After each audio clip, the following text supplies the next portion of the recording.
ওনারা প্রথম থেকে যে 1 কোটি রোহিঙ্গা 1 কোটি লোকের নাম বাদ যাবে এই সংখ্যাটা বলছেন কোথা দিয়ে?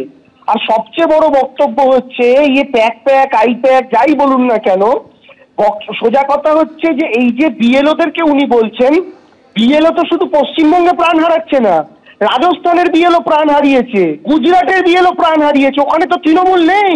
কারণ মমতা বন্দ্যোপাধ্যায় প্রথম দিন থেকে বলেছিলেন এটা 2 বছরের টাস্ক, এটাকে 2 মাসে করা যায় না। আপনারা বলেই খালাস যে সরকারি কর্মচারীদের করতে হবে, সেই মানুষগুলোর কি পরিস্থিতি হবে ভাবুন। সেদিনকে শোনেননি, আজকে তাদের এই পরিস্থিতি হয়েছে। আর 2 নম্বর বক্তব্য হচ্ছে যে আমার কথা, বাংলাদেশ থেকে যদি কোনো অনুপ্রবেশকারী ঢুকে থাকে তাদেরকে আটকানোর দায়িত্ব ছিল আপনার মোটা ভাইয়ের। সারদা থেকে বাঁচতে যার হাঁটু জড়িয়ে ধরে একদম মেটে সাপের মতো যার হাঁটু জড়িয়ে ধরেছিলেন বিজেপিতে যাওয়ার জন্য, তার দায়িত্ব ছিল, তিনি আটকাতে পারেননি। ডিপোর্ট করার দায়িত্ব সেন্ট্রাল গভর্নমেন্টের ছিল, করতে পারেননি। সেই এসআইআর নিয়ে ফের হুঁশিয়ারি শোনা গেল শুভেন্দু অধিকারীর গলায়। তিনি বলছেন 1 কোটি নাম বাদ যাবে, কোনো বাংলাদেশি মুসলমান কিংবা রোহিঙ্গা এখানে থাকবে না, ভুয়ো ভোটার থাকবে না, বাংলাদেশ থেকে আসা হিন্দুরা শরণার্থী অনুপ্রবেশকারী নয়, তারা থাকবে। উত্তরপ্রদেশ, অসম, গুজরাটে যা হয়েছে এখানেও সেটাই হবে। শুধু এসআইআর এর কাজটা ঠিকঠাক করে করুন। আমাদের সঙ্গে ওদের তফাৎ কত? আমরা 2,33,27,000, ওরা 2,75,00,000। এসআইআর এ লিখে রাখুন, যতই আইপ্যাক ব্যাকপ্যাক করো না কেন, বাবার সঙ্গে মায়ের সঙ্গে, বাবাকে শ্বশুর, শ্বশুরকে বাবা, আর জামাইকে ছেলে, ছেলেকে জামাই বানাও না কেন, 1 কোটি নাম উড়ে যাবে যাবে যাবে যাবে যাবে। কোন মৃত নাম থাকবে না, ফেক ভোটার থাকবে না, ডবল ট্রিপল এন্ট্রি থাকবে না। বাংলাদেশ থেকে যে হিন্দু এসেছে তারা অনুপ্রবেশকারী নয়, তারা শরণার্থী, তারা থাকবে। বাংলাদেশের মুসলমান আর রোহিঙ্গারা পালাবে। কার্বলিক অ্যাসিড ঢেলেছে ইলেকশন কমিশন গর্তে, পিল পিল করে পালাচ্ছে। আমি বলি এদের জেলে দেওয়ার দরকার নেই, ভাগ পালা, তাড়াতাড়ি পালা, নইলে আসামে যা হয়েছে, ইউপি গুজরাট যা করেছে, এখানেও বিজেপি সরকার এলে এই অবৈধ অনুপ্রবেশকারীদের রাখবে না। এসআইআর শুরু হওয়ার পর থেকেই বাংলা থেকে বাংলাদেশে পালাচ্ছেন শয়ে শয়ে বাংলাদেশি অনুপ্রবেশকারী, যারা কয়েক বছর আগে বাংলাদেশ থেকে সীমান্তে অবৈধভাবে ভারতে প্রবেশ করেছিলেন, তারা এবার বাংলাদেশে পালাচ্ছেন। সীমান্তের ওপারে যেতে 3-4 দিন ধরে অপেক্ষায় রয়েছেন শয়ে শয়ে বাংলাদেশি। তারা স্বীকার করছেন যে ভারতীয় নথি তাদের কাছে নেই, তাই থাকা যাবে না। কেউ বলছেন যে 2 বছর আগে এসেছি, চোরাই পথে এসেছি, এনআরসি হবে, থাকতে পারবো না, বাংলাদেশের সাতক্ষীরা জেলায় বাড়ি, এরকম স্বীকার করছেন অনেকেই।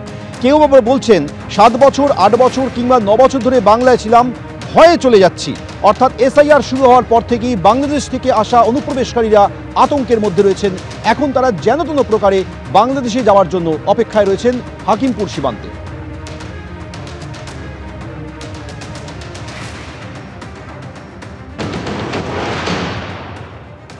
গতকাল পর্যন্ত যারা ছিলেন তাদের কাছে দুপুরেই বাংলাদেশে পাঠিয়ে দেওয়া হয়েছে। কিছুক্ষণ আগে বসিরহাট থেকে একদল এসে পৌঁছেছেন। ক্যামেরাম্যান দীপ্ত তোমাকে ছবিটা দেখাচ্ছে যে এখানে যারা এসে পৌঁছেছেন তাদের সাথে কথা বলার চেষ্টা করব। আপনি কত সালে এখানে এসেছিলেন? আমি বাবাজি এই 9 বছর পরে, মৃত্যু কথা বলবো কেন। কিভাবে এসেছিলেন? চোরাই ভাবে এসেছিলাম। কত টাকা দিতে হইল? ও 2,500, দুজনে 5,000 টাকা দিতে হইল। আপনার নাম? কিরামত আলী। এখানে কি কাজ করতে? এখানে বাবাজি আমি এখন ওই মৃত্যু কথা বলবো না, আগে কাটামো কাজিটা ওটা করতাম, এখন আমি ওই যা বাড়ি তাই একটু করি, বঞ্চ আমার এরা ওটা করি। চলে যাচ্ছেন কেন এখান থেকে? এখানে সব থাকতে দিচ্ছে না, সব বলছে এখানে বলছে থাকা যাবে না। কেন থাকা যাবে? কাগজপাতি নেই তাই সব বলতে, কাগজপাতি নেই তাই। কাগজ নেই কোনো আপনাদের? না বাবাজি, আমাকে কোনো কাগজপাতি নেই।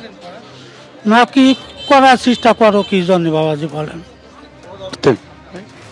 কেসরা করতাম, বোতল টতল করতাম। কবে এসেছিলেন? এই 2 বছর আইসি এই জায়গায়। 2 বছর। কিভাবে এসেছিলেন? এই চোরাই পাতা আইসি, গরিব দেশে খাইতে পারতাম না, গরিব। চলে যাচ্ছেন কেন? এই এনআরসি আছে, থাকতে পারবো না। দিন ধরে কেউ 7 বছর, কেউ 8 বছর, কেউ 9 বছর ধরে এখানে বসবাস করছিলেন এবং তারা আজকে কিছুক্ষণ আগে তারা এই হাকিমপুর সীমান্তে এসে পৌঁছেছেন এবং হাকিমপুর সীমান্ত দিয়ে তারা বাংলাদেশে ফিরে যাবেন, কেন তাদের বক্তব্য হচ্ছে তাদের কাছে কোনো ভারতীয় নথি নেই।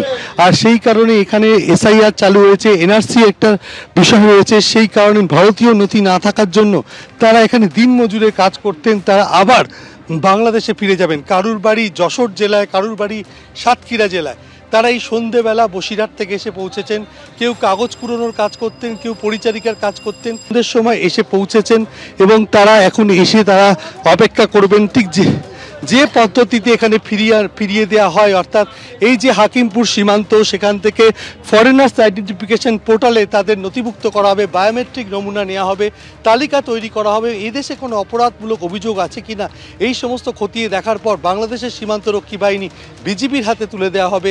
তারপর তারা বাংলাদেশে ফিরে যাবেন এবং প্রত্যেকেই বলছেন তাদের কাছে কোনো ভারতীয় নথি নেই, যেহেতু এসআইআর চালু হয়ে গেছে সেই কারণেই তারা এদেশ ছেড়ে বাংলাদেশে ফিরে যাচ্ছেন। এবিপি আনন্দ, এগিয়ে থাকে, এগিয়ে রাখে।